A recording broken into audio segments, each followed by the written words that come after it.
우리 정부는 즉시 도미타고지 일본 대사를 초치해 항의했습니다. 정부는 대변인 성명을 통해 항의와 유감의 뜻을 공표하고 시정 조치를 요구했습니다. 취재기자 연결합니다. 왕선택 기자. 네, 외교부에 나와 있습니다. 네, 외교부가 주한 일본 대사관의 총괄 공사가 아니라 대사를 직접 초치했군요. 네, 그렇습니다. 일본의 중학교 교과서 검정 결과가 나오면서 외교부 조세영 제1차관이 오후 5시쯤에 도미타 고지 한국 주재 일본 대사를 외교부로 초치해 항의했습니다. 면담 내용이 공개되지는 않았지만 일본의 교과서 검정 결과에 대해 항의하고 시정을 요구하는 입장을 전달했을 것으로 관측됩니다.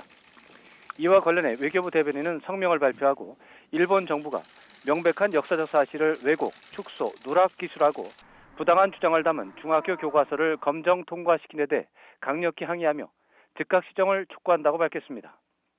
이어 독도에 대한 일본의 어떠한 부당한 주장에 대해서도 단호하게 대응해 나갈 것임을 다시 한번 분명히 밝힌다고 강조했습니다. 교육부도 대변인 성명을 발표하고 일본의 교과서 도발을 규탄했습니다.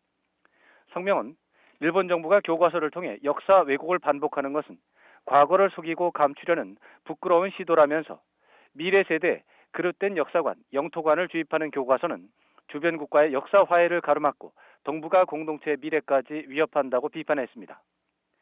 교과서 검정 결과에 대해 우리 정부 관계자는 지난해 초등학교 교과서에서 문제가 있는 기술과 비슷한 수준이고 5년 전 중학교 교과서 검정 때보다 개약됐다고 평가했습니다.